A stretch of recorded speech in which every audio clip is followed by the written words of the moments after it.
এই ছেলে কে তুমি? কোচিংয়ে কি নতুন নাকি? এর আগে তো কখনো দেখিনি। নাম কি তোমার? কবে জয়েন করেছো? জি ম্যাডাম, আমি নতুন, আজকে ফার্স্ট আসলাম, তাই আগে কখনো দেখেননি। আমার নাম ইরফান, আমি আকবর আলী কলেজের স্টুডেন্ট। ও আচ্ছা, ভালো তো। ক্লাসে চুপচাপ থাকবে সব সময়, কোনো রকমের বেয়াদবি করবে না। আর আমি তো শুনেছি উল্লাপাড়া আকবর আলী কলেজ স্টুডেন্টরা অনেক শান্তশিষ্ট হয়। তুমিও তার ব্যতিক্রম হবে না আশা করতেছি। জি ম্যাডাম, অবশ্যই আমি এমনিতেই অনেক শান্তশিষ্ট, নিজের প্রশংসা নিজে করতেছি না, তবে আপনি ডে বাই ডে সেটা বুঝে যাবেন আশা করতেছি। যেহেতু তুমি আজকে নতুন আসছো, তাই তোমাকে আজকে আর কোনো পড়া ধরবো না। কিন্তু কালকে কিন্তু অবশ্যই তোমাকে পড়া দিতে হবে। আমি কিন্তু খুব স্ট্রিক্ট। কোচিংয়ের সবাই জানে আমি কত রাগী। আমার কথার বরখেলাপ করলে কিন্তু তোমার অবস্থা খারাপ হয়ে যাবে। So be careful. G madam, অবশ্যই। আপনি আমার টিচার, আপনার কথাটা অন্য আমি কখনো করতে পারি না। এটা আমার রুলস বা রেগুলেশনের ভেতর পড়ে না। তাসফিয়া হলেন কোচিংয়ের সবচাইতে রাগী ম্যাডাম। আর ইরফান খান তো স্বভাবে দুষ্টু প্রকৃতির ছেলে, কিন্তু সে কাউকে বুঝতে দেয় না যে সে অনেক পরিমাণ দুষ্টু। যে তার সাথে মিশে সে কেবলমাত্র এটা বুঝতে পারে সে কি পরিমাণে দুষ্টু। ইরফান, নিজেকে ইন্ট্রোডিউস করো। তোমার বয়স কত? কোন ইয়ারে পড়ো? ম্যাডাম, আমার নাম ইরফান আহমেদ, আমি উল্লাপাড়া আকবর আলী কলেজের প্রথম বর্ষের স্টুডেন্ট। বাহ, বিষয়টা তো বেশ মজাদার হয়ে গেল। কেন ম্যাডাম, হঠাৎ এ কথা বলতেছেন? কি এমন মজাদার বিষয় হলো বুঝতে তো পারলাম না। একটু খোলাসা করে বললে ভালো হতো, বুঝতে সুবিধা হতো আমাদের। না, তেমন কোনো বিষয় না। আসলে আমি মোল্লাপাড়া আর এস মহিলা কলেজের তৃতীয় বর্ষের স্টুডেন্ট। তোমার আমার বয়সের 3-4 বছরের গ্যাপ। আর এই জন্যই আর কি বিষয়টা মজাদার লাগতেছে আমার কাছে। কি বলেন ম্যাডাম, বিশ্বাস তো হচ্ছে না। আপনাকে তো দেখে মনে হয় না আপনি দ্বিতীয় বর্ষের ছাত্রী হয়ে এখনই কোচিং পড়ানো শুরু করেছেন। বিষয়টা তো অনেক ভালো, সাথে টাকাও উপার্জন হচ্ছে, সব দিক দিয়ে পারফেক্ট একটা ডিসিশন। আমার উদ্দেশ্য টাকা কামানো না। আমার বাড়িতে সব সময় একলা একলা থাকতে বোরিং ফিল হয়। তাই ভাবলাম যে কোচিংয়ের ছাত্রছাত্রী পড়ালে সবার সাথে মিশে থাকতে পারবো, মনটা ফ্রেশ থাকবে, তাই আর কি। আপনার বিষয়টি বেশ ইন্টারেস্টিং, শুনে অনেক ভালো লাগলো। আমি তো ভাবছিলাম আপনি হয়তো ডিগ্রি কমপ্লিট করে ফেলেছেন। আমি তো ভাবতেও পারিনি যে আপনি দ্বিতীয় বর্ষের ছাত্রী। যাক, শুনে অনেক ভালো লাগলো, আপনাকে অ্যাপ্রিসিয়েট করলাম। আর আপনাকে দেখে আমরা অনেক কিছু শিখতে পারবো, কিভাবে পড়াশোনা কলেজ সব কিছু শেষ করে আবার কোচিং করতে আসেন, এত প্রেশার কিভাবে সামলান। আপনি তো অনেক লক্ষ্মী একটা মেয়ে দেখতেছি। তাই নাকি? মনে হচ্ছে বেশি প্রশংসা করে ফেলতেছে আমার। আমি কিন্তু আসলে অতটাও ইন্টারেস্টিং মানুষ না। আমি অনেক বোরিং একটা মানুষ। আর তুমি আমাকে ইন্টারেস্টিং বলতেছো? আর আমাকে দেখে যদি ইন্সুয়ার হতে পারো, তাহলে তো আমার এটা অনেক বড় পাওয়ার বিষয়। আমার দেখে তোমাদের দেশে কিছু খেতে পারো, তাইলে সেটা হবে আমার জন্য অনেক বড় একটা পাওয়া। তাসফিয়া কোচিংয়ের কার্যক্রম বাদ দিয়ে ইরফানের সাথে হাস্যোজ্জ্বলভাবে কথা বলতেছে। তাতে যেন মনে নেই তার আসলে এখন কোচিংয়ে আছে, তার বিন্দাস কথা বলে যাচ্ছে। ক্লাসের ভিতরে তারপরও যেন তাদের কানে কোনো কিছু আসছে না, তারা একান্তভাবে কথা বলে যাচ্ছে। এটা আসলে কিসের ইঙ্গিত? আচ্ছা, অনেক হয়েছে। আজকে তো তেমনভাবে ক্লাস নাই। হলো না, পরিচয় নিতে নিতে অনেক লেট হয়ে গেছে। কালকে তোমরা সবাই 4th পেজ পুরো কমপ্লিট করে আসবা। আমি কিন্তু কালকে যে কোনো জায়গা থেকে তোমাদের প্রশ্ন করব, সঙ্গে সঙ্গে উত্তর দিতে হবে। আর যদি উত্তর দিতে না পারো, তাহলে কিন্তু তোমাদের খবর আছে, এই বলে দিলাম। পড়াশোনা তো কোনো নামগন্ধ নেই, শুধু ঘোরাফেরা করা আর কোচিংয়ে এসে হই হুল্লোড় করা। কালকে এটা হবে না, কিন্তু সবাই বিষয়টা মাথায় রেখো। আর ইরফান, তুমি যত নতুন, তোমাকে আলাদা করে বলতেছি, কালকে কিন্তু 4th পৃষ্ঠার যে কোনো জায়গা থেকে পড়া ধরবো। So be careful. পড়া মুখস্থ করে ক্লাসে আসবে। কালকে যা পড়ে মুখস্থ হবে না, সে আমার ক্লাসে উপস্থিত হবে না, এটাই আমার নির্দেশ। জি ম্যাডাম, অবশ্যই। আপনি বলছেন আর আমি পড়া মুখস্থ করে আসবো না, এটা হতেই পারে না। আমি এমন ছেলে না। তাহলে আজকের মতো আসি ম্যাডাম, কালকে আবার দেখা হবে। Bye madam. হ্যাঁ, ঠিক আছে। পড়া মুখস্থ করে এসো, আবার কালকে দেখা হবে। আজকের মতো সবার ছুটি, কালকে সবাই ঠিক সময় চলে আসবে। তাদের মধ্যে যেন কেমিস্ট্রি জমে গেছে। একদিনে তাদের এত গভীর কথোপকথন যেন অন্য কোনো সম্পর্কের ইঙ্গিত দিয়ে যাচ্ছে, চোখে আঙ্গুল দিয়ে বুঝিয়ে দিচ্ছে তাদের মধ্যে কিছু একটা হতে চলেছে। কিন্তু কি হতে চলেছে সেটা কারোর আইডিয়াও নেই। পরের দিন রাস্তায়। আরে কে এটা?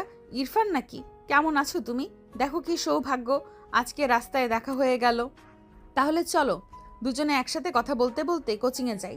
আমাদের জেনারেশনে এই একটা সমস্যা, পড়াশোনাতে মন বসে না, শুধু ঘুরতে ভালো লাগে, গেমস খেলতে ভালো লাগে, পড়াশোনার প্রতি যেন কারো মনোযোগই নেই।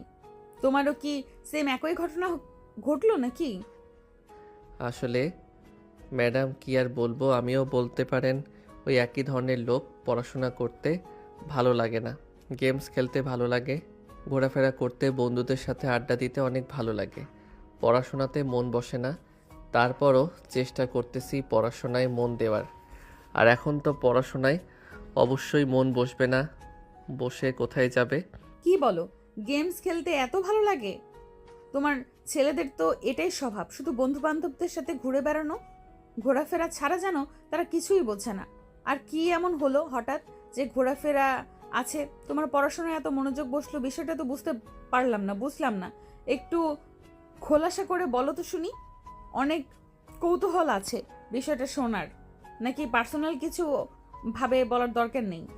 না না ম্যাডাম, আপনি যেটা ভাবছেন তেমন না। আপনার মতো সুন্দরী ম্যাডাম যে কোচিংয়ে আছে সেখানে কি পড়াশোনা না করে অন্য কিছু করার উপায় আছে? যদি আপনি থাকেন, ক্লাসের কোনো ছেলেই অ্যাবসেন্ট করবে না। এত সুন্দরী একটা ম্যাডাম কোচিংয়ে থাকলে সব ছেলেদের মনোযোগ আপনার দিকে আর ব্লাড ভোটের দিকে থাকবে। আর আমি তো দেখেছি অন্য স্যার ম্যাডামের ক্লাস মিস করলেও আপনার ক্লাস কোনো ছেলে মেয়ে মিস করে না, কারণ আপনারা আগে হলেও মন থেকে অনেক ভালো। আমি সেটা কালকেই বুঝে গেছি।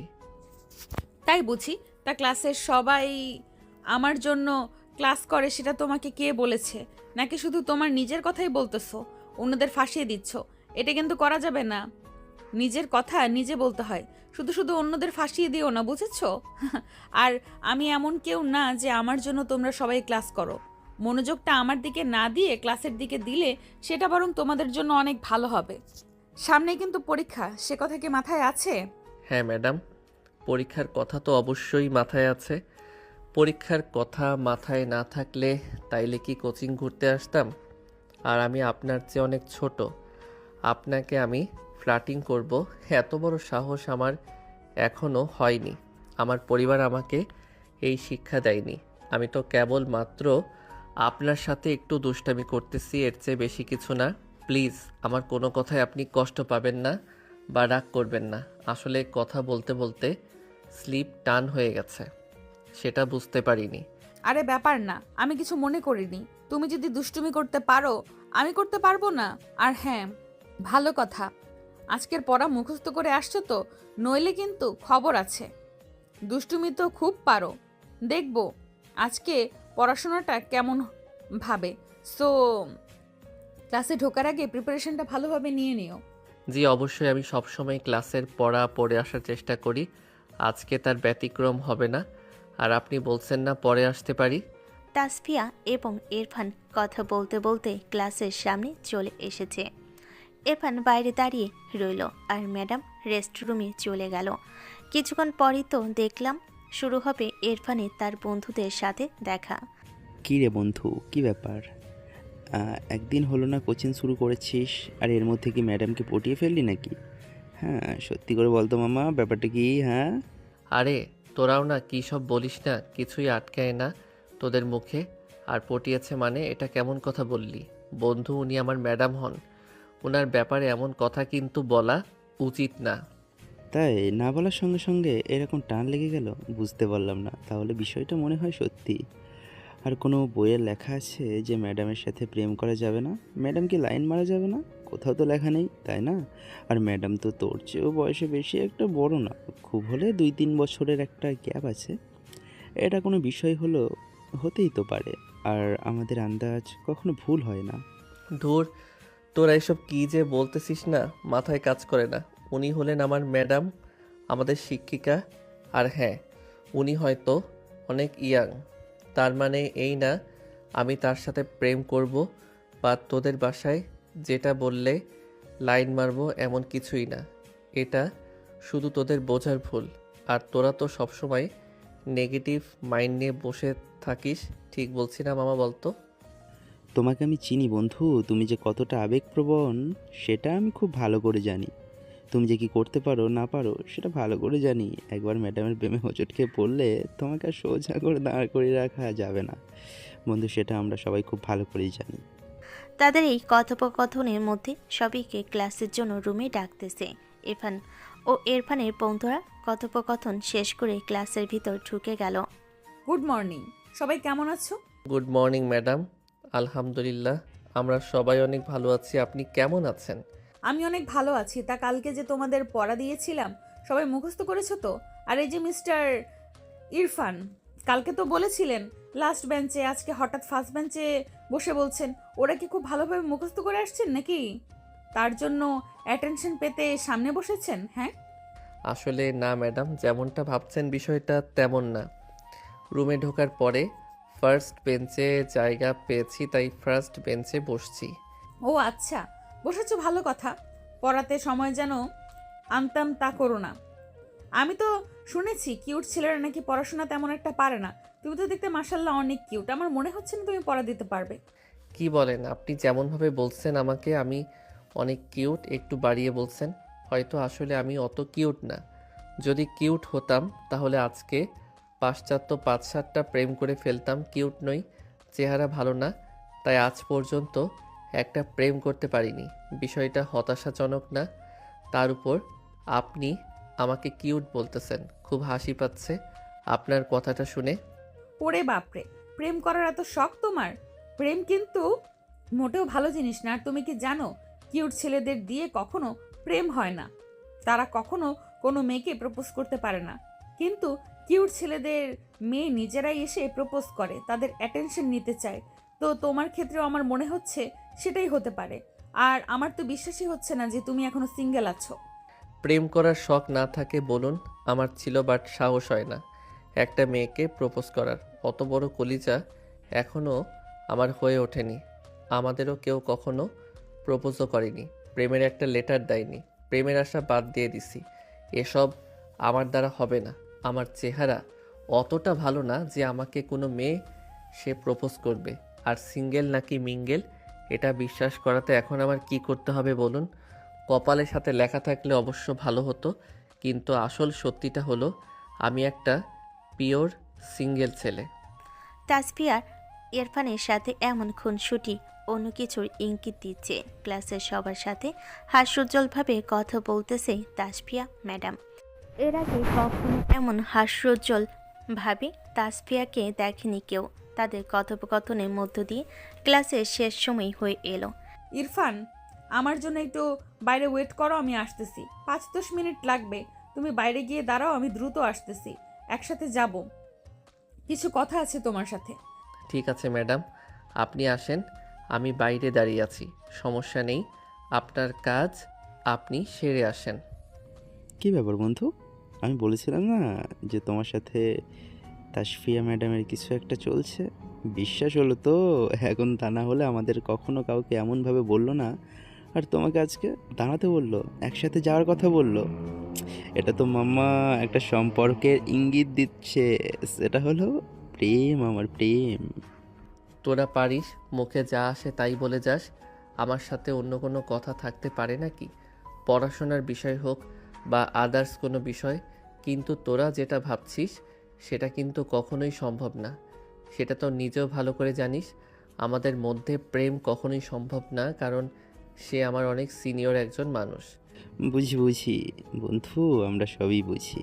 আমি প্রথমে বলছিলাম না যে তোর সাথে তাসিয়া ম্যাডামের কিছু একটা হয়ে যাবে, তবে বলতে না বলতে আজকে তোকে একসাথে যাওয়ার জন্য বললো। সামনে আরও বড় কিছু হবে বন্ধু, আমার কথাটা মিলিয়ে নিস। ইরফানও মনে মনে ভাবতে লাগলো যে আসলে কি এমন কিছু হতে পারে, আবার হচ্ছে না। এমনটা কখনোই সম্ভব না, কারণ সে একজন সিনিয়র মানুষ। সে হয়তো আমাকে পড়াশোনার বিষয়ে কিছু কথা বলবে।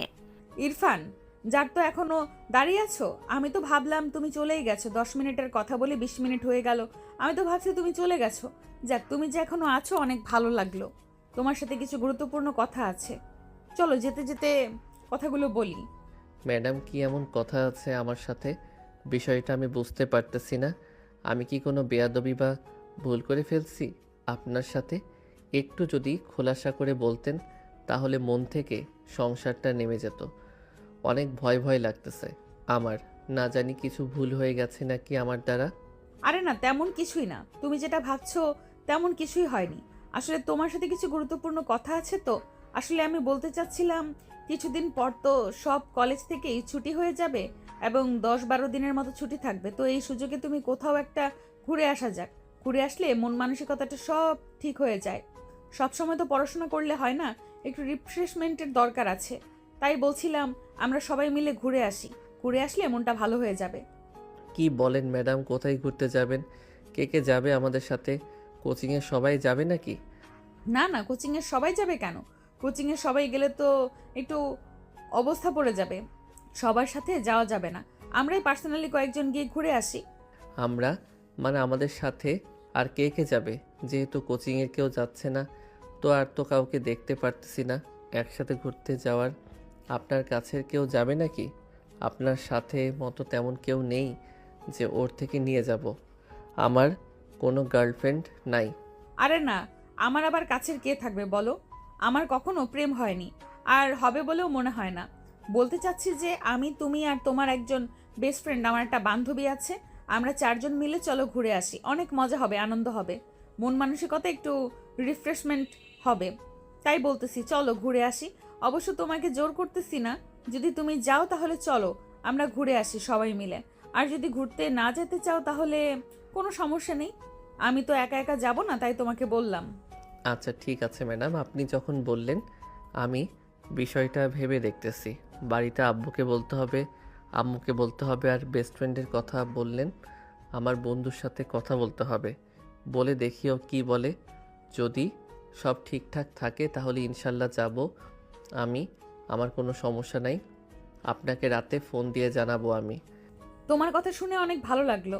ও, অন্তত আশ্বাসটা তো দিলা। ঠিক আছে, তাহলে তোমার আব্বু আম্মু বন্ধুদের সাথে কথা বলে রাত্রে জানিও। আর একজনের বেশি বন্ধুকে নিও না, নইলে সমস্যা হবে। বেশি মানুষ গেলে এনজয়টা মাটি হয়ে যাবে। 4জন অনেক বেশি আনন্দ করতে পারবো। তাসফিয়ার এমন নরম স্বরে কথা বলা, ঘুরতে যাওয়ার প্রস্তাব, এগুলো সব কিন্তু প্রেমের দিকে ইঙ্গিত করতেছে। কিন্তু ইরফান এমন কিছু ভাবেনি। সে সব কথা নর্মালি নিয়েছে। এখন শুধু তার আব্বু আম্মু বন্ধু রাজি হলে তারা ঘুরতে যাবে। আব্বু, আব্বু, তোমার সাথে কিছু কথা ছিল। যদি কিছু মনে না করো তাইলে আমি কিছু কথা বলতে চাই তোমার সাথে। আর কথাগুলো বলার পরে তুমি কিন্তু আমাকে না করতে পারবে না। কি ব্যাপার ইরফান, কিছু বলবা? আর তুমি আমার কাছে চেয়েছো এমন কিছু আমি তোমাকে দেইনি কোনো দিন হয়েছে? তুমি বলো, যদি দেওয়ার মতো হয় অবশ্যই তোমাকে দিব, কিন্তু আশা করব এমন কিছু আমাকে বলবে না যেটা তোমাকে না বলতে বাধ্য করে। আসলে আব্বু কোচিং থেকে ঘুরতে যাবে, তাই তোমার কাছে অনুমতি নিতে আসছি। যদি তুমি পারমিশন দাও তবে আমি ঘুরতে যেতে পারবো। কারণ আব্বু, আমি কখনো তোমার অবাধ্য হইনি। তোমার কথার বাইরে আমি কোনো কাজ করিনি। তাই তোমার কাছে নেওয়াটা আমার কাছে অনেক বড় একটা বিষয়। তাই তোমার পারমিশনের অপেক্ষায়। সবই তো বুঝলাম, কিন্তু কে কে ঘুরতে যাবে? কাদের সাথে যাচ্ছ তুমি? কেমন ছেলে তারা? আমি তো কিছুই জানি না। এটা জানার এখতিয়ার আমার আছে। ছেলে মেয়ে কাদের সাথে ঘুরতে যায় সেটা আমি জানতেই পারি। আমি যদি আমার সবাইকে ভালো মনে হয় তবে তোমাকে পারমিশন দিব। না আব্বু, কোচিংয়ে সবাই যাবে না। শুধুমাত্র আমি, আমার বন্ধু, আমাদের কোচিংয়ের ম্যাডাম আর তার বান্ধবী যাবে। সবাই গেলে বিষয়টা কেমন যেন হয়ে যায়। সবার মধ্যে রিফ্রেশমেন্ট পাওয়া যায় না, হৈফুল্য থাকে। তাই আমরা 4-5 জন একটু রিল্যাক্সে থাকতে চাই। কি বলতেছ? ম্যাডামের সাথে ঘুরতে যাবে, আবার মাত্র 4জন মানুষ? বিষয়টা কেমন হয়ে গেল না? আমি তো ভাবছিলাম কোচিংয়ের সবাই যাচ্ছে। তোমরা কি মাত্র এই কয়েকজন? আসলে আব্বু, অতিরিক্ত কাউকে নিতে চাচ্ছি না। আমরা কয়েকজন মিলে একটু ঘুরে আসলাম, আড্ডা দিলাম। আর এখানে তো তেমন কেউ যাচ্ছে না, যে উল্টাপাল্টা কিছু হবে। যাচ্ছে আমাদের কোচিংয়ের ম্যাডাম, তিনি খুবই স্ট্রিক্ট একজন মানুষ, নম্র ভদ্র, বেশি একটা কথা বলে না, কিন্তু মনের দিক থেকে অনেক ভালো। সবই তো বুঝলাম, তবে বিষয়টা আমার কেমন জানি লাগছে। তারপরও তুমি যেটা বলতেছো ভালো হবে, তাহলে আর আমার কোনো আপত্তি নেই। বিষয়টা আলোচনা সাপেক্ষে দেখতে হবে। তারপরও তোমার আম্মুর সাথে একটু কথা বলো, দেখো তোমার আম্মু কি বলে। আমি তো রাজি, কত টাকা লাগবে আমাকে বলো, আমি তোমাকে দিয়ে দেব। কিন্তু তোমার আম্মুর সাথে একটু কথা বলে দেখো তোমার আম্মু কি বলে। তোমার আম্মু যদি যেতে বলে তাহলে যাও, কোনো সমস্যা নেই। আমার আম্মু, তুমি বললে তাতে তো হয়ে গেল, আমার আম্মুকে কেন বলতে হয়? আম্মু যদি রাজি না হয়, প্লিজ আপু তুমি আমাকে বলো, আমি আর কিছু না বলি আম্মুকে। যাও, সমস্যা নাই, তোমার আম্মু রাজি হয়ে যাবে। ভালোভাবে বুঝিয়ে বলো, তোমাকে অনুমতি দিয়ে দিবে, সমস্যা নেই। তোমার আম্মু তো তোমাকে অনেক ভালোবাসে। শুধু আমার পারমিশন নিলে কি হবে? তার পারমিশন নিতে হবে। শুধু আমার পারমিশন নিলে কি হবে? তোমার আম্মুকে গিয়ে ভালো করে বলো, তোমার আম্মুর আছে, হয়ে যাবে। আম্মু, তোমার সাথে কিছু কথা ছিল, কিন্তু তুমি আমাকে কথা দাও, কথাগুলো বলার পরে তুমি আমাকে পারমিশন দিয়ে দিবে। যদি কথা দাও তাহলে আমি কথাগুলো বলতে রাজি আছি। কি ব্যাপার? কোনো কিছু দরকার বা কোনো ঝামেলা হলেই তো চলে আসো আমার কাছে। আজকে আবার নতুন করে কি হয়েছে বলো শুনি, কিসের পারমিশন? আম্মু, আমি একটু ঘুরতে যাব, আব্বু নম্বর দিয়েছে, এখন শুধু তোমার অনুমতি অপেক্ষা। তুমি যদি হ্যাঁ বলো তাহলে আমি ঘুরতে যেতে পারি, আর তুমি যদি না বলো তাহলে আব্বু যেতে দিবে না। প্লিজ আম্মু, রাজি হয়ে যাও। ও আচ্ছা, এই ব্যাপার। যে দেখছো কলেজ 10-12 দিন ছুটি হয়ে গেছে, তখনই ঘুরতে যাওয়ার প্ল্যান করে ফেলেছো।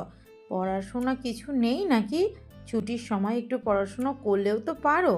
এখন ঘুরতে যেতে হবে কেন? আর হ্যাঁ, কার সাথে ঘুরতে যাচ্ছ? কে কে যাচ্ছ? এখনকার ছেলের মেয়ে এত ভালো না, তাদের সাথে ঘুরতে যাচ্ছ সেটা তো জানার প্রয়োজন আছে। অবশ্যই এখানকার যে পোলাপান, বেশিরভাগই তো অভদ্র পোলাপান। তুমি অন্য কাদের সাথে যাচ্ছ? আম্মু, কোচিংয়ের কেউ যাচ্ছে না, শুধু যাব আমি, আমার বন্ধু কোচিংয়ের ম্যাডাম, আর ম্যাডামের একটা বান্ধবী। বেশি মানুষ হলে মজা থাকে না, সব সময় হইলে ওর চেয়ে বেশি আমার ভালো লাগে না। তাই আমরা চারজন ঘুরতে যাওয়ার প্ল্যান করছি, আর এই ঘুরতে যাওয়ার প্ল্যানটা ম্যাডামেরই। ম্যাডাম বলল শুধু পড়াশোনা করলেই হবে না, একটু রিফ্রেশমেন্টের প্রয়োজন আছে। ঘোরাফেরা করলে মনোবল বাড়ে, মনটা ফ্রেশ হয়ে যায়, তাই আর কি। সবই তো বুঝলাম, কিন্তু মাত্র 4 জন, এটা কেমন কথা?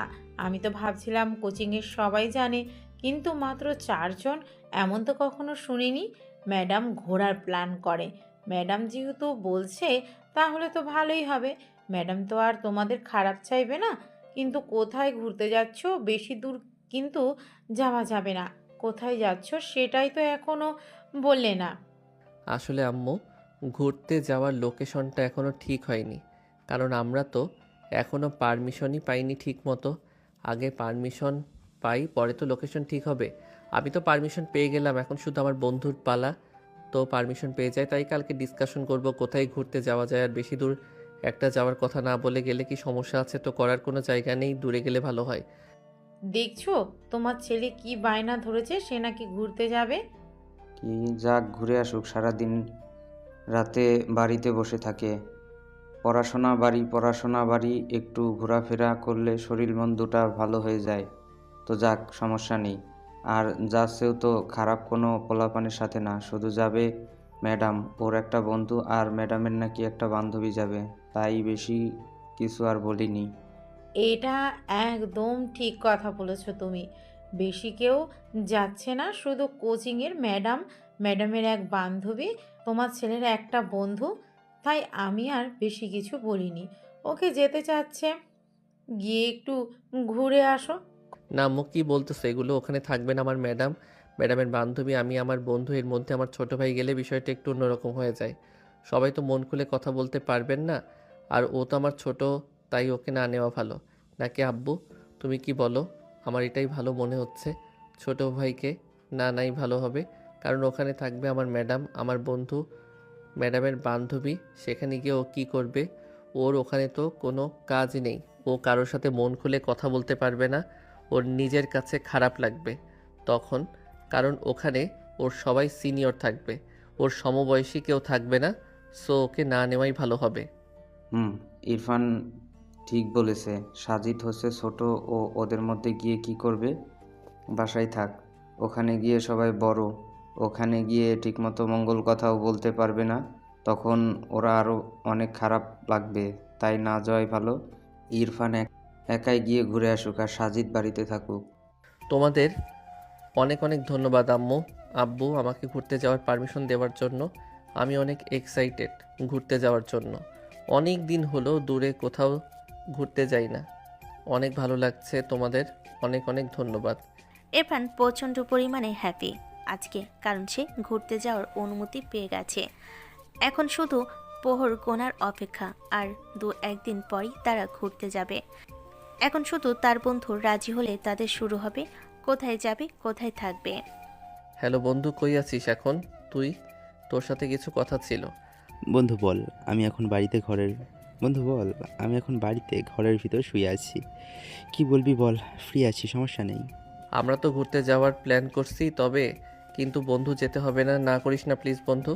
কি বলিস, হঠাৎ ঘুরতে যাবি কোথায়? ঘুরতে যাবে আর কে কে যাচ্ছে?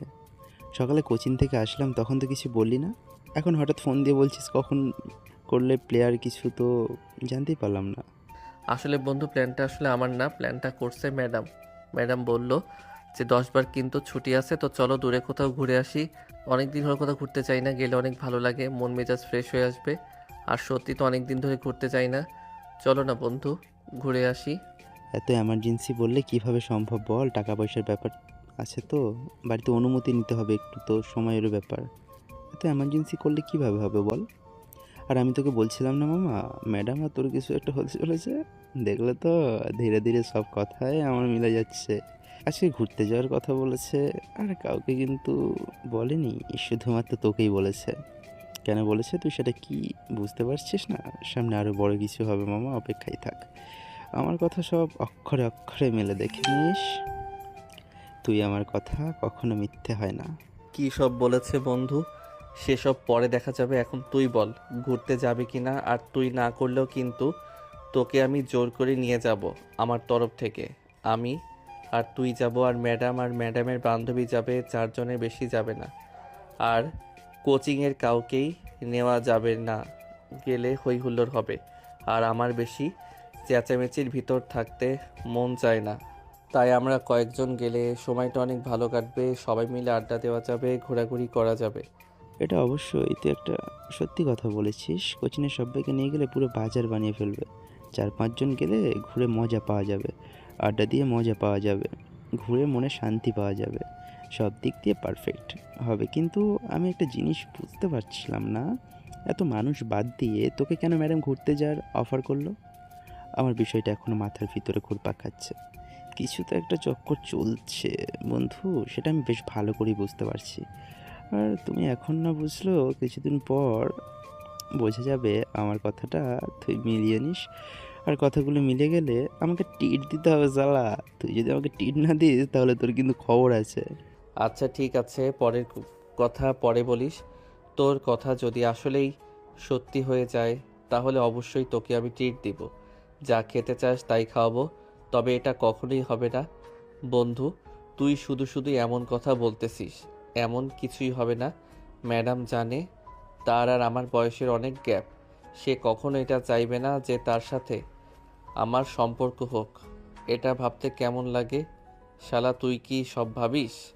আচ্ছা বন্ধু, তাহলে তোরা প্ল্যান কর, কোথায় ঘুরতে যাবি।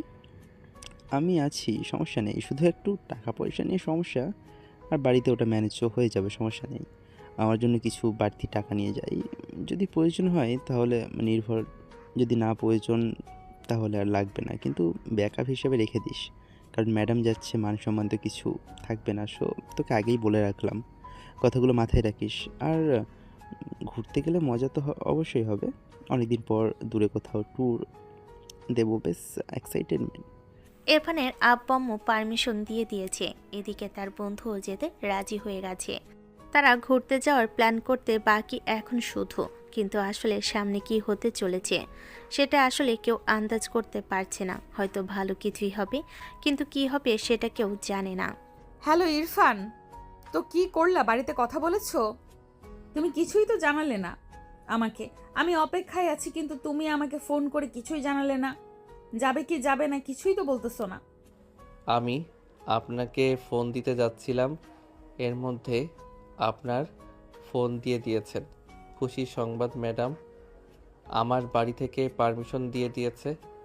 আব্বু আম্মু দুজনে আমাকে অনুমতি দিয়ে দিছে।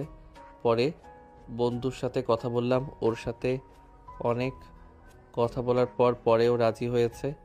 ও যাবে, সমস্যা নাই। কিন্তু বিষয় হচ্ছে আমরা যাব কোথায়, গন্তব্যটা কোন জায়গায় সেটা এখনো কেউ জানে না। সেটা জানালে ভালো হয়। আপনার কি কোনো লোকেশন পছন্দ করা আছে, নাকি প্ল্যান করবেন কোনটা? এইটা তো খুব ভালো কথা। আমি জানতাম তোমার আব্বু আম্মু রাজি হবে, কারণ এখানে তো অন্য কোনো পোলাপান যাচ্ছে না, শুধু আমরা 4 জন যাব। আর ঘুরতে যাওয়ার লোকেশন তো আমি অনেক আগেই সিলেক্ট করে রেখেছি। আমার অনেক শখ সাজেক যাব। তোমরা কি বলো? আমার কোনো সমস্যা নেই ম্যাডাম, সাজে তো অনেক ভালো জায়গা। ওখানে গেলে অনেক ভালো ফিল পাওয়া যাবে, ভাসমান দেখা যাবে, প্রাকৃতিক সৌন্দর্য সব মিলে সুন্দর একটা পরিবেশ। ওখানে শান্তশিষ্ট জায়গা, সব মিলিয়ে খুব সুন্দর সময় কাটবে।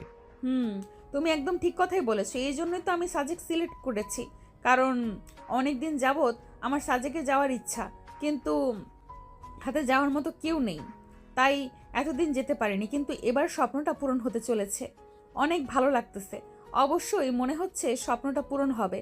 আর আমার বান্ধবীকে আমি বলেছি ও যাবে, সমস্যা নেই, ওর কলেজ ছুটি। তাহলে কিন্তু আমরা কাল দিন পর রওনা হব। আমার আর বেশি দিন সহ্য করে থাকা সম্ভব না। যেহেতু তোমার আব্বু আম্মু আছে, তোমার বন্ধু রাজি, এদিকে আমার বান্ধবী যাবে, তাহলে তো আর কোনো সমস্যাই রইল না। সবাই রাজি, এখন শুধু যাওয়ার পালা সাজেকে। Sajek, I am coming. Madam, কথাটা একদম আমি সঠিক বলেছেন। জায়গাটা অনেক ভালো লাগে। আর আমার বন্ধু শুনে খুশি হয়েছে, ওর নাকি সাজেক যাওয়ার অনেক ইচ্ছা। এর আগে কখনো সময় সুযোগ কোনোটাই হয়ে ওঠেনি, এখন যখন দুটোই হয়ে গেছে আর বাধা কোথায়। Let's go Sajek. মজা হবে, আনন্দ হবে, প্রকৃতির সাথে কথা বলা হবে, সব একসাথে, ফুল প্যাকেজ। সবাই সাজেক যাওয়ার জন্য অনেক এক্সাইটেড। সবারই সাজেকে যাওয়ার অনেক ইচ্ছে। এবার হয়তো তাদের স্বপ্ন সত্যি হতে চলেছে, কিন্তু সামনে আরও বড় কিছু ধামাকা অপেক্ষা করতেছে। হ্যালো বন্ধু, কী রে, তুই রেডি হয়েছিস? এমনিতে কিন্তু লেট করা যাবে না, বাস আছে, লেট হলে কিন্তু অনেক বড় ঝামেলা হয়ে যাবে বন্ধু। আরে কি বলিস বন্ধু, আমি ভোর থেকে রেডি হয়ে আছি, আমার সব ঠিকঠাক, ব্যাগপত্র সব গুছিয়ে ফেলেছি, নিজেও অলমোস্ট রেডি হয়ে গেছি। তাহলে কিছুক্ষণ পরে বের হই নাকি? ও দেখি ম্যাডামের বান্ধবী সবাইকে রেডি আছে, তোদের সাথে কথা বল, দেখো ওরা কি বলে। আর আমার মাকে নিয়ে কোনো চিন্তা করিস না। হ্যালো ম্যাডাম, আমরা তো রেডি। আপনাদের কি খবর? আপনারা মেয়ে মানুষ, আপনারা তো সাজতে অনেক সময় নেন, আপনাদের আর কতক্ষণ সময় লাগবে? আমার বন্ধু তো ব্যাগপত্র গুছিয়ে বসে আছে শুধু আপনাদের অপেক্ষায়। এখন বেশি কিন্তু লেট করা যাবে না, বাস মিস হলে কিন্তু আমাদের না ক্যান্সেল হয়ে যাবে। সেই কথাটা কি আপনার মাথায় আছে? আপনার বান্ধবী কি রেডি হয়েছে একটু শুনেন ফোন দিয়ে। তোমরা এই ভিসা নিয়ে চিন্তা করতে হবে না, আমি ব্যাগপত্র রাতেই গুছিয়ে রাখছি। আর এখন শুধু রেডি হতে সময় লাগবে মাত্র 10 থেকে 15 মিনিট। আর আমার বান্ধবীও সেম একই, রাতেই ও ব্যাগ গুছিয়ে রেখেছে। এখন শুধু রেডি হতে বাকি, বাদ বাকি সব কমপ্লিট। তোমরাও গোছগাছ করে বের হও, আমাদের বেশি সময় লাগবে না। ঠিক আছে ম্যাডাম, তাহলে আমি আর আমার বন্ধু ব্যাগপত্র নিয়ে গয়হট্টা বাজারের দিকে গেলাম। আমরা বাজারে থাকব, আপনারা যত দ্রুত সম্ভব চলে আসেন। আমরা বাজারে অপেক্ষা করতেছি আপনাদের জন্য। এখন তাইলে ফোন রাখলাম। ঠিক আছে, তোমরা বাজারে গিয়ে অপেক্ষা করো, আমরা আসতেছি কিছুক্ষণের মধ্যেই। আমাদের সময় লাগবে না, ঠিক আছে? তোমরা এগোও তাহলে, আমরা আসতেছি। এখন শুধু তাদের সময়ের অপেক্ষা। অধিক আগ্রহের অবসান ঘটতে যাচ্ছে। এখন তারা উল্লাপাড়া বাস স্ট্যান্ডে গিয়ে বাস ধরবে। ওখান থেকে সরাসরি সাজেক, মেঘের রাজ্যে নামে পরিচিত সাজেকে যাওয়ার মজাই আলাদা।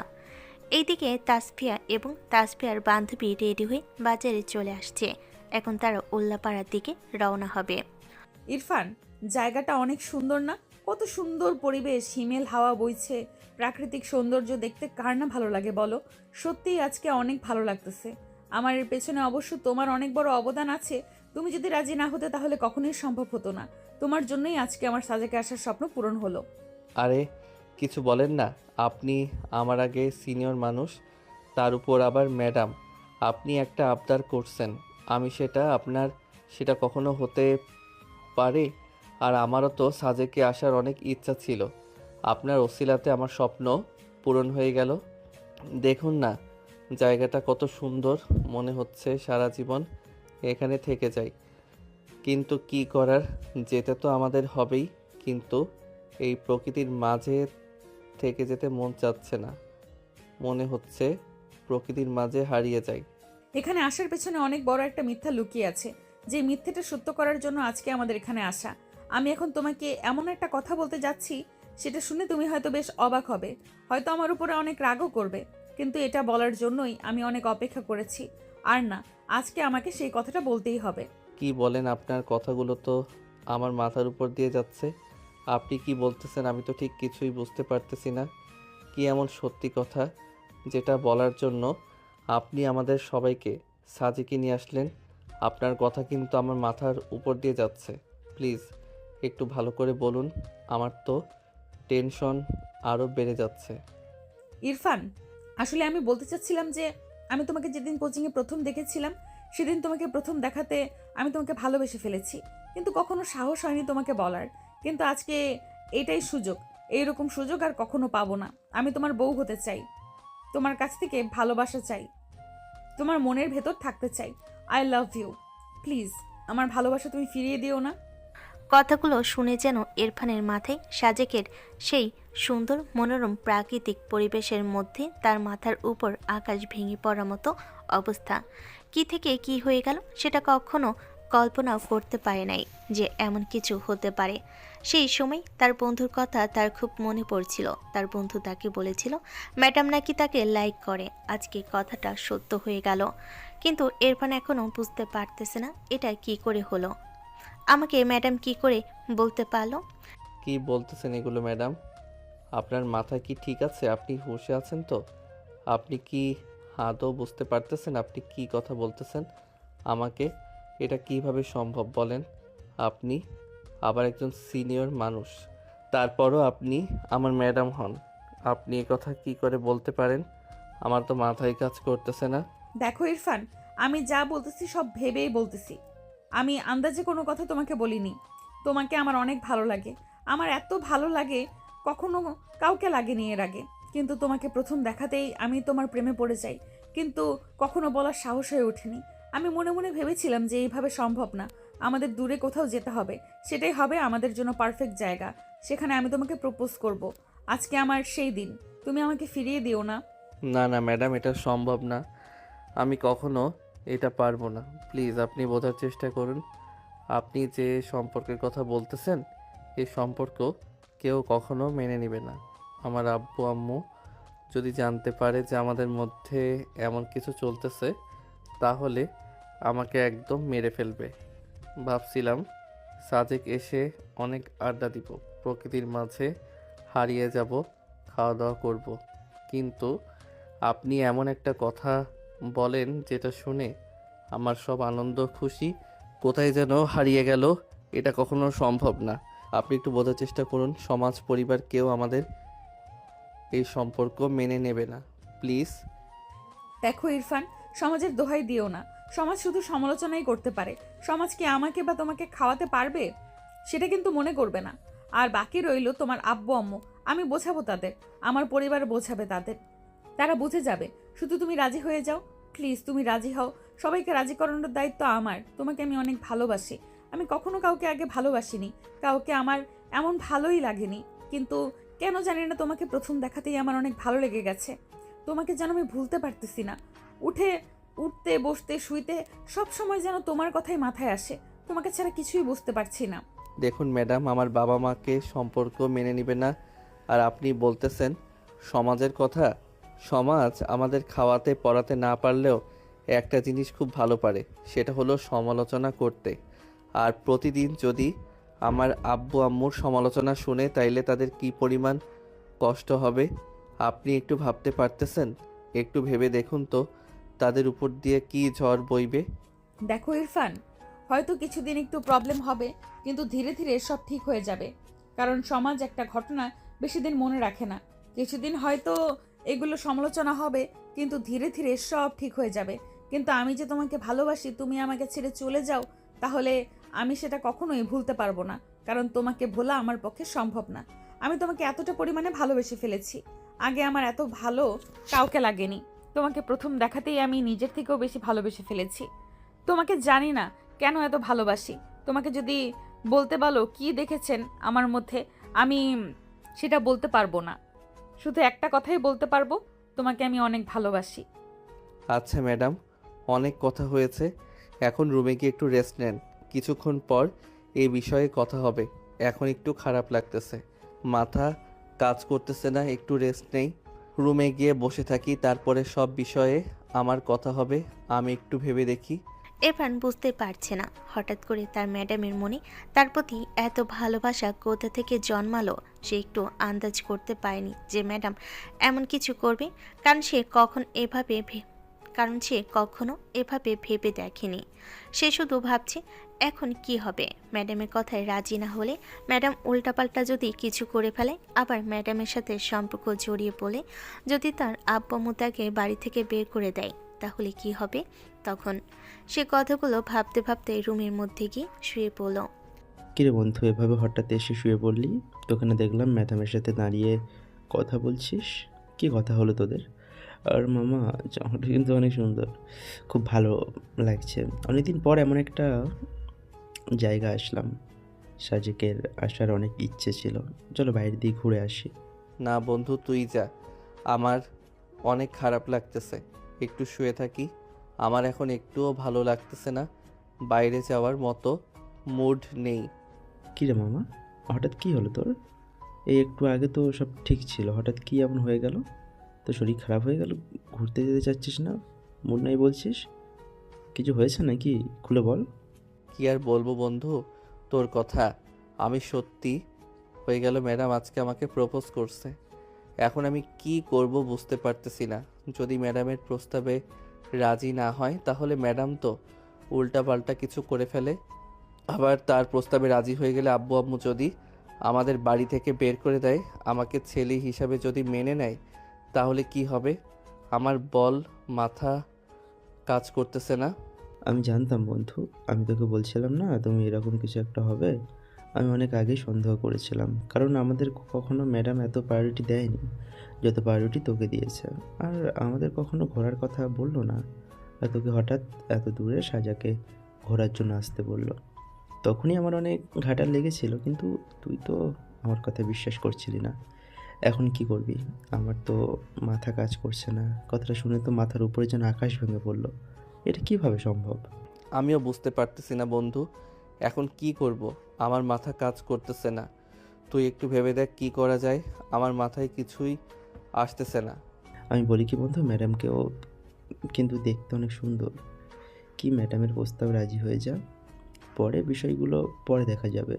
তোর আব্বু আম্মু তো তোকে অনেক ভালোবাসে, তোর ভালোবাসা তারা অবশ্যই মেনে নেবে। তুই তাদের আদরের সন্তান, তোদের কখনো কষ্ট দিবে না তারা। আর বাকি রইল সমাজ, সমস্ত কিছুদিন পরে সব ভুলে যাবে। কিছুদিন বিষয় নিয়ে তারা কথা বলবে, কিন্তু ধীরে ধীরে সব ঠিক হয়ে যাবে।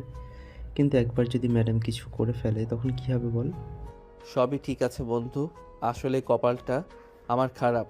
আসলে আমি কি করতে আর হয়ে গেল কি। তুই আমার আব্বু আম্মুকে চিনিস না, আমাকে ভালোবাসে ঠিকই, কিন্তু তারা এই সম্পর্ক কখনো মেনে নিবে না। আমার সমবয়সী হলে একটা কথা ছিল, আমার চেয়ে প্রায় 2-3 বছরের বড়, তারপর আমার কোচিংয়ের ম্যাডাম, তাই সম্ভব বল? আচ্ছা, কি হবে সেটা পরে দেখা যাবে। এখন তো একটু রেস্ট নে, তোকে দেখে খুব ক্লান্ত মনে হচ্ছে। একটু শুয়ে থাক, রেস্ট নিয়ে পরে ধীরে সুস্থে এগুলো নিয়ে কথা বলা যাবে। পরের বিষয় পরে দেখা যাবে, একটু শুয়ে থাক। ইরফান ওই ইরফানের বন্ধু কেউ জানে না এই কথাটা। বিশ্বাস করতে পারছে না যে ম্যাডাম এই কথা বলেছে। ম্যাডামের সাথে সম্পর্ক তার পরিবার কখনোই মেনে নেবে না, এটা তার বক্তব্য। সামনে কি হতে চলেছে কেউ জানে না। কিরে বান্ধবী, ইরফান কি রাজি হয়েছে শেষে? বাইরে থেকে এসে বসে পড়লি, কিছু তো বললি না কি হয়েছে? না রে, এখনো রাজি হয়নি। আমার মনে হয় না রাজি হবে। ও অনেক ঘাবড়ে গেছে, অনেক ভয় পেয়ে গেছে। ওর পরিবারের কথা আরও অনেক মনে পড়তেছে। ও বলতেছে ওর পরিবার এটা মেনে নেবে না, কারণ আমি ওর ম্যাডাম, প্লাস ওর থেকে প্রায় 3 বছরের বড়। এটাই নাকি বড় সমস্যা। এটা কোনো সমস্যা হলো? এখন তো 2-3 বছর কেন, মানুষ 10 বছরের উপরে মেয়েকে বিয়ে করে। আর এটা তো কিছুই না। দেখ, বুঝিয়ে বল, আমিও বোঝাবো।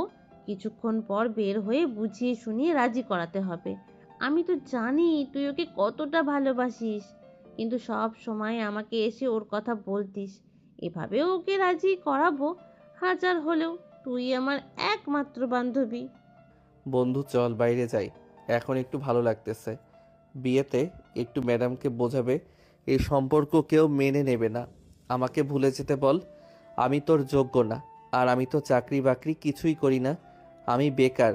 তাকে বিয়ে করে কি খাওয়াবো? ওকে একটু বোঝানো বন্ধু, যাতে আমাকে ভুলে যায়। আচ্ছা চল দেখি কি করা যায়। আমার কথা কি মানবে? আমার তো মনে হচ্ছে না।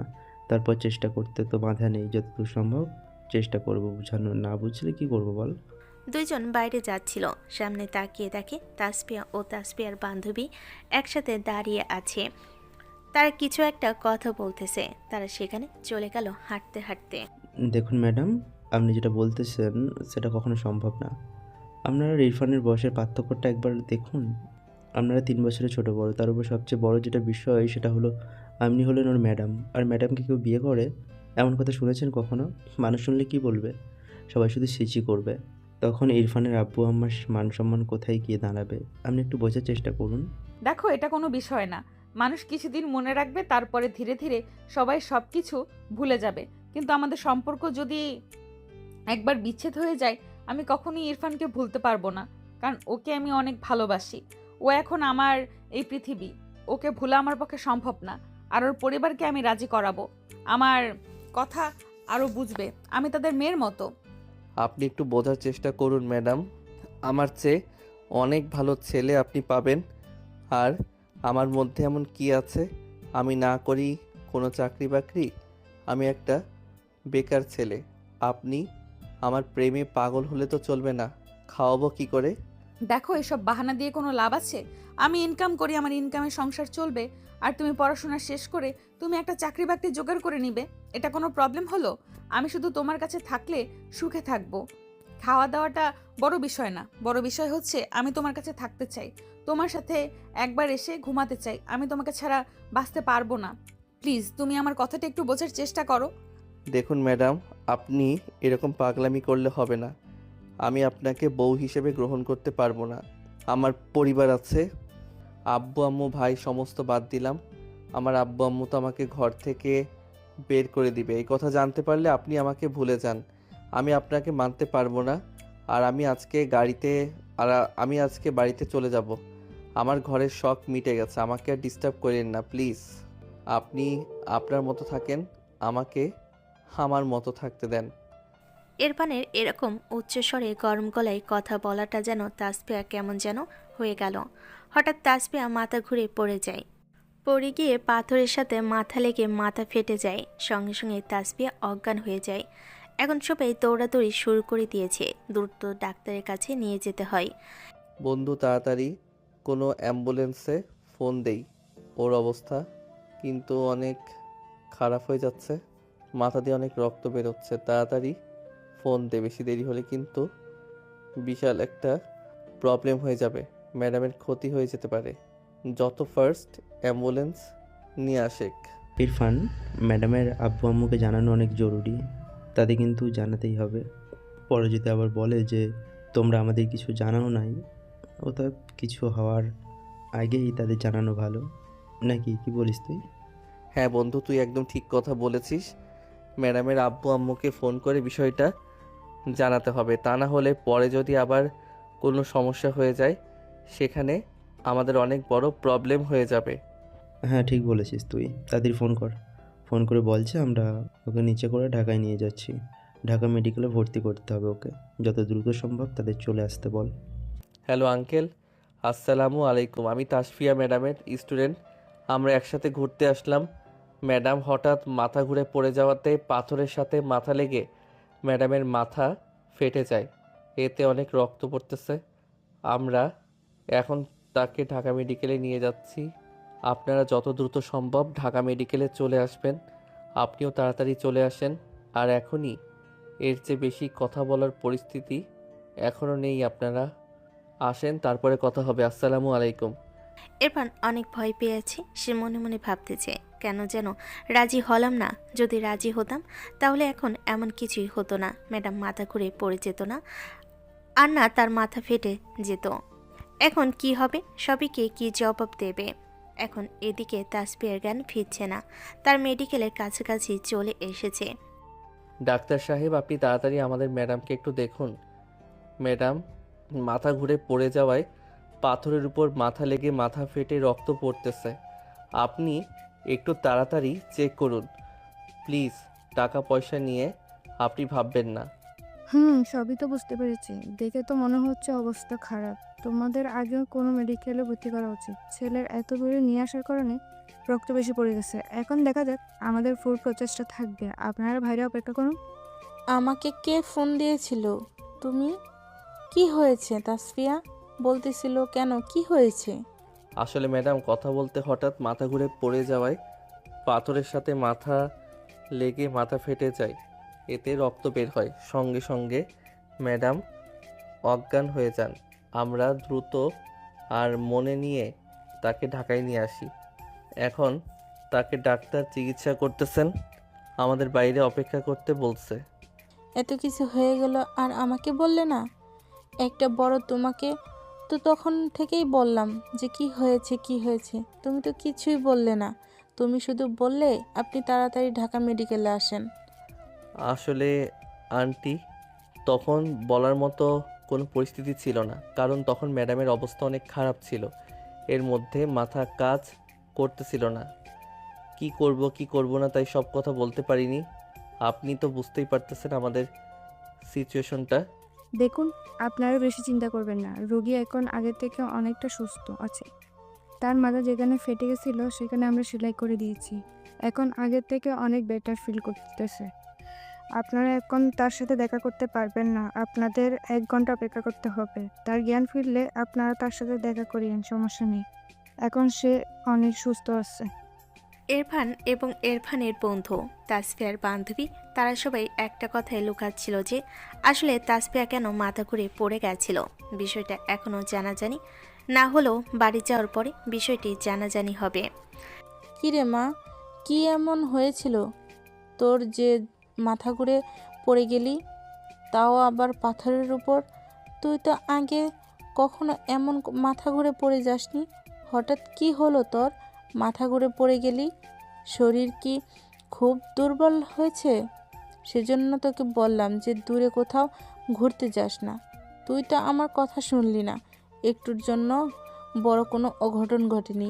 আম্মু, আমি বুঝতে পারিনি হঠাৎ কিভাবে এমন মাথা ঘুরে পড়ে গেল, কিন্তু আগের চেয়ে অনেক ভালো লাগতেছে।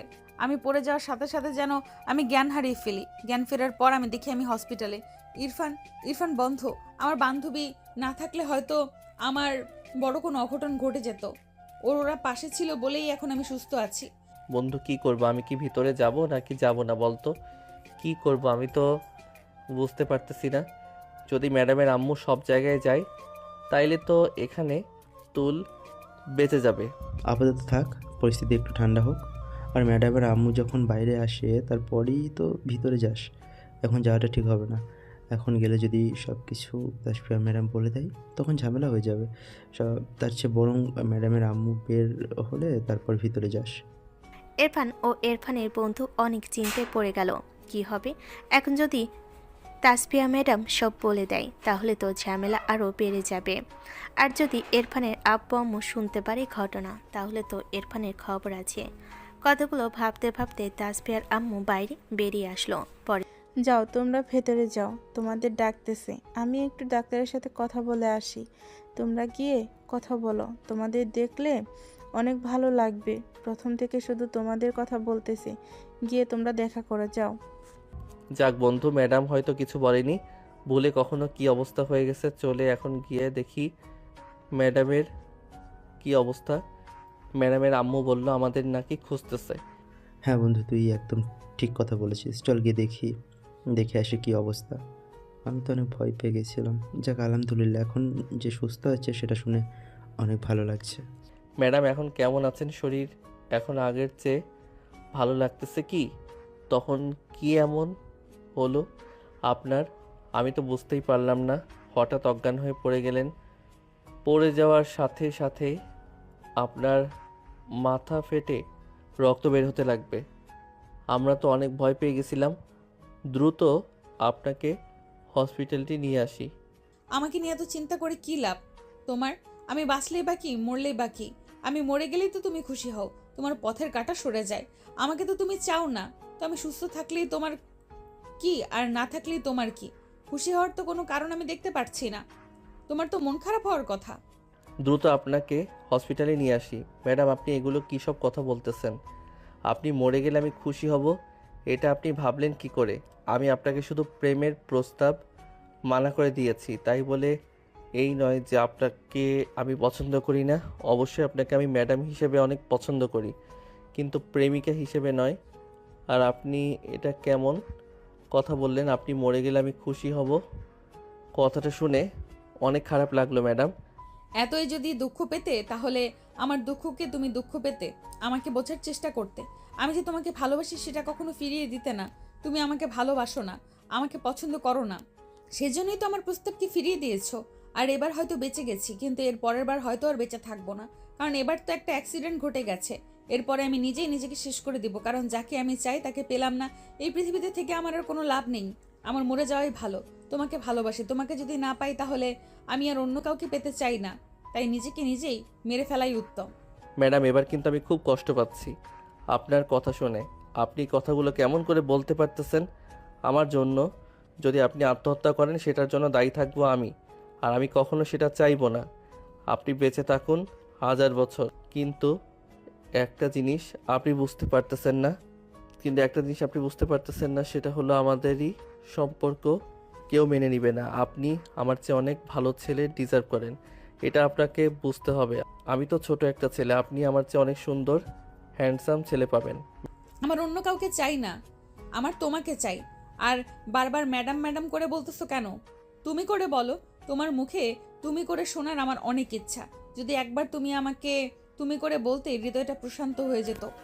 আমার অন্য কাউকে চাই না, আমার তোমাকে চাই। আর বারবার ম্যাডাম ম্যাডাম করে বলতেছো কেন? তুমি করে বলো। তোমার মুখে তুমি শোনার আমার অনেক ইচ্ছা। যদি একবার তুমি করে বলতে, হৃদয়টা প্রশান্ত হয়ে যেত। তোমার মুখে তুমি শোনার জন্য আর কতদিন অপেক্ষা করাবে আমাকে? আমাকে আর কতবার ফিরিয়ে দিবে? আমি তো মৃত্যুর দুয়ার থেকে ফিরে এসেছি, কিন্তু এরপর কিন্তু আর ফিরে আসবো না। যদি হারিয়ে যায়, যে হারিয়ে যায় তাকে খুঁজে পাওয়া যায়, কিন্তু যে নিজে থেকে হারিয়ে যায় তাকে কিন্তু খুঁজে পাওয়া যায় না। আমিও কিন্তু নিজে থেকে হারিয়ে যাব, আমাকে কখনোই কেউ খুঁজে পাবে না, কারণ আমি আর এই পৃথিবীতে থাকবো না। ম্যাডাম, এমনভাবে পাগলামি করলে কিন্তু হবে না। আপনি অলমোস্ট অসুস্থ হয়ে গেছেন, কালকে আপনাকে বাড়ি নিয়ে যেতে হবে। আপনাকে সুস্থ হন, পরে এগুলো বিষয়ে কথা বলা যাবে। এখন এগুলো বিষয় নিয়ে কথা বলার মতো সময় নেই। আপাতত আপনি সুস্থ হওয়া জরুরি। আপনাকে নিয়ে অনেক চিন্তা হচ্ছে। আসলাম ঘুরতে, আর কি থেকে কি হয়ে গেল বুঝতেই পারলাম না। একটা দিনও শান্তি মতো করতে পারলাম না, আড্ডা দিতে পারলাম না। ভাবছিলাম অনেক, কিন্তু হলো না কিছুই। আপনি আগে সুস্থ হন, এগুলো বিষয় নিয়ে পরে কথা বলবো প্লিজ। আর এগুলো নিয়ে কথা বলবেন না। কি মা, আসল ঘটনা কি আমাকে খুলে বলতো? তুই কখনো এমন মাথা ঘুরে পড়ে যাসনি, ঘটনা আমাকে বল। তুই কিন্তু সত্যি কথাটা গোপন করতেছিস, কি হয়েছে সেটা ভালো করে খুলে বল। আমি কিন্তু ভালোই বুঝতে পারতেছি তুই মিথ্যে কথা বলতেছিস, সত্যিটা খুলে বল। আসলে আব্বু, আমি তোমাদের একটা কথা বলতে চাই। আম্মু, তোমাকেও বলতে চাই। আমি ইরফানকে খুব ভালোবেসে ফেলেছি, ওকে আমি কখনোই ভুলতে পারবো না, আর পারতেছি না।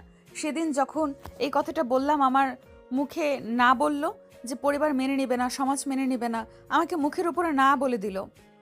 তখনই আমার মাথা কাজ করতেছিল না, সঙ্গে সঙ্গে মাথা ঘুরে পড়ে যাই, আর পড়ে যাওয়ার সঙ্গে সঙ্গে পাথরের সাথে মাথা লাগে, তখনই মাথা ফেটে যায়। প্লিজ তোমরা আমার উপরে রাগ করো না, আমি কখনো এমন কিছু করিনি যার জন্য তোমাদের মাথা নিচু হয়ে যাবে। আমি এখনো তেমন কিছুই করিনি, শুধু ভালোবেসেছি। ভালোবাসা ভুল না। কি বলতেছিস মা এগুলো? এটা কখনো সম্ভব বল? তুই তুই ইরফানের চেয়ে প্রায় 2-3 বছরের বড়। আবার তুই যে কোচিংয়ে পড়াস, সে কোচিংয়ের ছাত্র। এটা কখনো কেউ মেনে নিবে না। যাই হোক, আমি নিজেই বুঝি না, আমি শুধু একটা জিনিসই বুঝি, আমি ইরফানকে বিয়ে করব, আমি ওর সাথে থাকবো, ওর সাথে সংসার করব, আমি ওর সাথে শুয়ে থাকবো। তুমি প্লিজ ওর আব্বু আম্মুকে ডেকে নিয়ে এসো, ওদের সাথে কথা বলো, না হলে কিন্তু আমি উল্টাপাল্টা কিছু করে ফেলবো, তখন কিন্তু আমাকে বাঁচাতে পারবে না। তাসফিয়ার এমন আচরণে তার আব্বু আম্মু দুজনেই অবাক হলেন যে তারা কোন তাসফিয়াকে দেখতেছে। ও তো এমন ছিল না, হঠাৎ কি হলো ওর এমন হয়ে গেল? এমন আমূল পরিবর্তন। একটা মেয়ে ছিল, এমন কি হলো যে ওর বয়সে 2-3 বছরের ছোট একটা ছেলেকে এত ভালোবেসে ফেলেছে? শুনছ, এখন কি করবে? মেয়েটা তো একদম পাগল হয়ে গেছে। যদি উল্টাপাল্টা কিছু করে বসে তখন কি হবে? আমাদের একটা মাত্র মেয়ে, তখন আমরা কাকে নিয়ে বাঁচব? ওই আমাদের আশা ভরসা, যদি ওই না থাকে আমি কি করে বাঁচব? বলো, তুই কিছু একটা করো প্লিজ। মেয়েটার এমন পাগলামি আমি আর সহ্য করতে পারতেছি না। ওর মুখটা শুকিয়ে গেছে, তুমি দেখেছো? সবই তো বুঝতেছি, কিন্তু সমস্যা তো একটা জায়গায়। ওর সামনে ইরফানের আব্বু আম্মু কি রাজি হবে? কারণ ও হলো কোচিংয়ের ম্যাডাম, আর ইরফান সেই কোচিংয়ের ছাত্র মাত্র। তার উপর ওর যে বয়সে 3 বছরের বড়।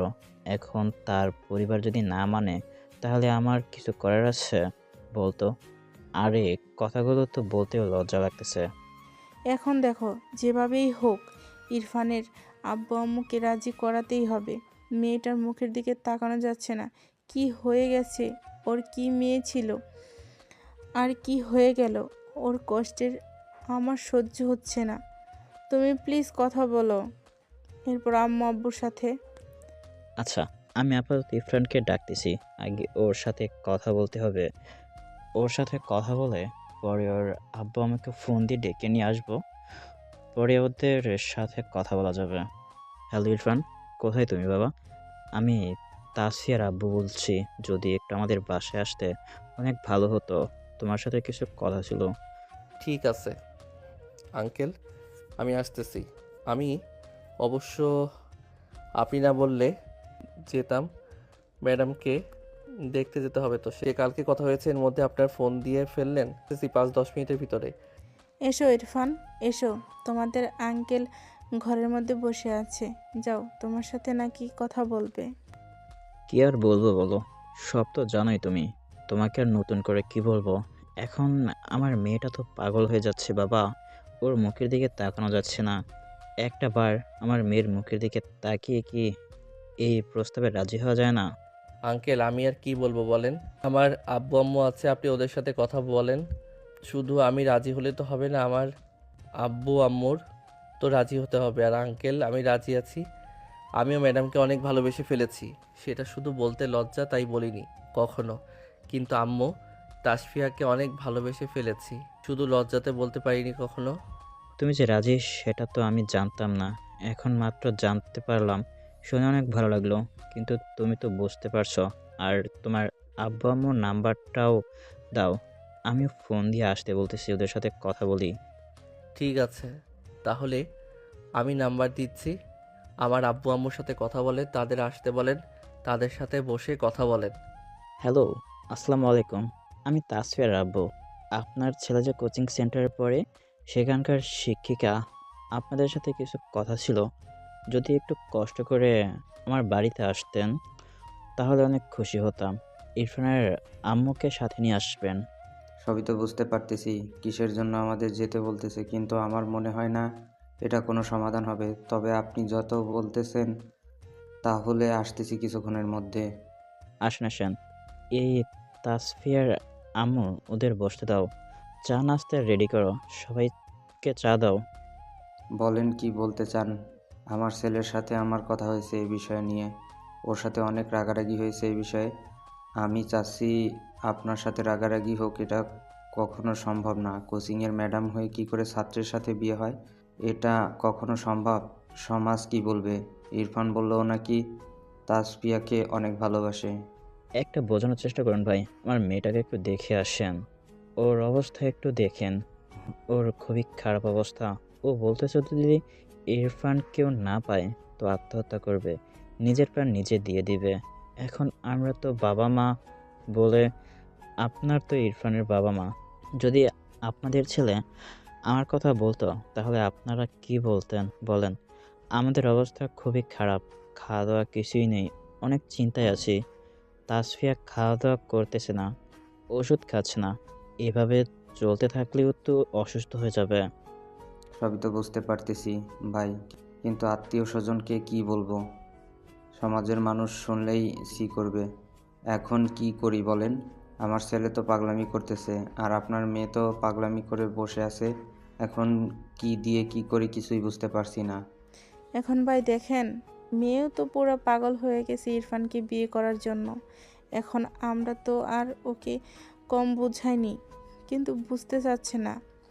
ওর কথা একটাই, ওই ইরফানকে বিয়ে করবে। আমরা ওকে অনেক বুঝিয়েছি, কিন্তু ওর সেই একই কথা। এখন কি করব আপনারাই বলেন? চোখের সামনে নিজের মেয়েকে এভাবে কি মরতে দেখব? মেয়েটা শুকিয়ে গেছে, ঠিকমতো খাওয়া দাওয়া করছে না, ওষুধ খাচ্ছে না। এভাবে আর কিছুদিন চলতে থাকলে এমনিতেই মারা যাবে। আপনাদের কাছে অনুরোধ রইল, প্লিজ আপনারা রাজি হয়ে যান। ইরফান, তুই এখানে কি করিস? এখানে আমরা কথা বলতেছি, তুই তাসফিয়ার সাথে গিয়ে কথা বল। ওকে গিয়ে খেতে বল, খাওয়া দাওয়া করে ওষুধ খেতে বল। আমরা এখানে কথা বলতেছি, তুই ভিতরে যা। ইরফানের আব্বু, শোনো, সমাজের কথা ভেবে লাভ নেই, আত্মীয় স্বজনের কথা ভেবে লাভ নেই। ছেলে মেয়ে যখন রাজি তাহলে আমাদের আর দ্বিমত করে লাভ নেই। আর তাসফিয়া মেয়েটা তো অনেক লক্ষ্মী, শিক্ষিত, ঘরের কাজ কাম সবই পারে, কিন্তু আমাদের ছেলেকে নিয়ে তো সবচেয়ে বেশি চিন্তা। হ্যাঁ, একমাত্র সেটাই তো বুঝতে পারতেছি না। ও তো ও তো কাজ কাম কিছুই করে না। এখনো পড়াশোনা শেষ হয়নি, শেষ হলে তো চাকরি বাকরি শুরু করবে। এখন তো বেকার, এভাবে বিয়ে দিলে কেমন দেখায়? এগুলো কোনো বিষয় না, তাসফিয়া তো কোচিং ছাত্র পড়ায়, ও তো অনেক টাকা বেতন পায়, ও টাকা দিয়ে চলে যাবে। আর তাছাড়া আর ও তো 1-1.5 বছরের মতো বাকি আছে ইরফানের পড়াশোনা, তারপরে কিছু না কিছু হয়ে যাবে। এগুলো নিয়ে এখন তো এত চিন্তা করে লাভ নেই। কি বলতেছেন ভাই? এগুলো আমার ঘরের বউ হয়ে যাবে, বাইরে গিয়ে কাজকর্ম করবে? এটা কখনো সম্ভব না। আমার কোনো কিছুর অভাব নেই। আমার যত বড় বিজনেস আছে, আমার ছেলে পড়াশোনা শেষ করে সেই বিজনেস সামলাবে। ওর কোনো চাকরি বাকরি করতে হবে না। আমি শুধু ওকে ভয় দেখাতে চাকরি বাকরি করতে হবে, যাতে বাস্তবতা বুঝতে পারে। কিন্তু আমি কখনো চাকরি করাতাম না, কারণ আমার নিজের বিজনেস হবে। এগুলো দেখাশোনা করলে অনেক। আর আপনার মেয়েকে নিয়ে কি আমরা বাইরে চাকরি করাবো? আমাদের বংশের এরকম হয় না। তাহলে তো হয়েই গেল। আর আমার মেয়ে তাসফিয়া আর ইরফানকে আমি পুরো সাজিয়ে দেব, যা যা প্রয়োজন আমি সব দেব। তাহলে বিয়ের ডেটটা আগে এখনই করবেন নাকি কিছুদিন পরে আসবেন? সব কিছু যখন ঠিকঠাক হয়ে গেল, তাহলে বিয়ের ডেট ঠিক করে ফেলি। দেরি করে আর লাভ নেই। সামনে সোমবারের দিনটা ভালো হবে। এখন ওদের ছুটি চলতেছে, এখন ভালো সময় সামনে। সোমবার ওদের বিয়ের ডেটটা ঠিক করে ফেলি। আজকে তো রবিবার, মাঝখানে আর 1 সপ্তাহ সময় পাওয়া যাবে। দেরি করে লাভ নেই, ধুমধাম করে বিয়ে দেব। কেউ ভাবতেই পারেনি যে এত সহজে তাদের বিয়ে পাকাপোক্তভাবে হয়ে যাবে। ইরফান তাসফিয়া কেউ আশা করেনি তাদের পরিবার এত সহজে তাদের সম্পর্ক মেনে নিবে। সবাই তো বেশ অবাক। সবশেষে তাসফিয়াও খুশি, ইরফানও খুশি, সঙ্গে দুই পরিবারও খুশি। দেখলে তো, আমার জন্যই আমাদের বিয়ে ঠিক হলো। যদি আমি রাতে আব্বুর সাথে কথা না বলতাম, আব্বুকে রিকোয়েস্ট না করতাম, তাহলে কখনোই আব্বু রাজি হতো না। তবে যাই করো, আমার চেয়ে বেশি করনি। আমি অনেক কষ্ট সয়েছি তোমাকে পাবার জন্য, সবচেয়ে বেশি কষ্ট হয়েছে আমার। তবে যতই কষ্ট করি, সব কষ্ট এখন সার্থক মনে হচ্ছে। তোমাকে আমি পেয়ে গেলাম, এর চেয়ে বড় খুশি আমার কাছে আর কিছুই নেই। পৃথিবীর বুকে সবচেয়ে খুশি মানুষ এখন আমি। হ্যাঁ অবশ্যই, আমার ওই একই কথা। এতদিন দেখেন ম্যাডাম বলে জানতাম, আর 7 দিন পরে সে আমার ঘরের বউ হবে। ভাবতে অবাক লাগতেছে। নিজের কাছে কেমন লাগতেছে, কোচিংয়ের ম্যাডাম হয়ে গেল বউ। দেখো, আর ম্যাডাম ম্যাডাম করো না। মেজাজটা এমনিতেই খারাপ হয়ে যাচ্ছে তোমার ম্যাডাম ম্যাডাম শুনতে শুনতে। আমাকে এখন শুধু জান, সোনা, ময়না এগুলো বলে ডাকবা। তোমার কাছ থেকে এর চেয়ে বেশি আমি আর কিছুই আশা করি না। শুধু আমাকে সারা জীবন আগলে রেখো, ভালোবেসে পাশে থেকো, কখনোই আমাকে ছেড়ে যেও না। অসম্ভব, তোমার হাত যখন ধরেছি এই হাত আর কখনোই ছাড়তেছে না। তোমার হাত ছাড়বো মরণের পরে, এর আগে নয়। তোমাকে সারা জীবন ভালোবেসে আমার এই বুকে জড়িয়ে রাখতে চাই। আমি অনেক সুখী একজন মানুষ, অনেক লাকি একজন মানুষ যে তোমার মতো একটা মেয়েকে আমার জীবনসঙ্গী হিসেবে পেলাম। এই কথা বলেই দুজন দুজনকে জড়িয়ে ধরে একে অপরকে চুমু খেতে লাগলো। তাদের দুজনের এই আলিঙ্গন, ভালোবাসা, তাদের এই সম্পর্ক যেন নতুন একটা ঠিকানা পেল। ভালোবাসা তো এমনই হওয়া উচিত, একে অপরের পাশে থাকা, প্রতি বিশ্বাস, ভালোবাসা। সম্পর্ক তো শুধু শরীরের নয়, আত্মার হতে হয়। হৃদয়ে ভালোবাসা থাকলে সেই ভালোবাসা কখনো নষ্ট হয় না। পৃথিবীর সকল ভালোবাসাই পূর্ণতা পাক, কারো ভালোবাসা অপূর্ণতা ছোঁয় না। থাকুক ভালোবাসা, মানেই তো একে অপরের প্রতি শ্রদ্ধা, বিশ্বাস, মনের মিলন। সব মিলিয়ে তো ভালোবাসা। ভালোবাসার মানুষ কেউ কাউকে কখনো না ছেড়ে যায়। সকল ভালোবাসার মানুষ সুখী হোক, সবার ভালোবাসা পূর্ণতা পাক। এভাবেই আরেকটি ভালোবাসার গল্প পূর্ণতা পেল।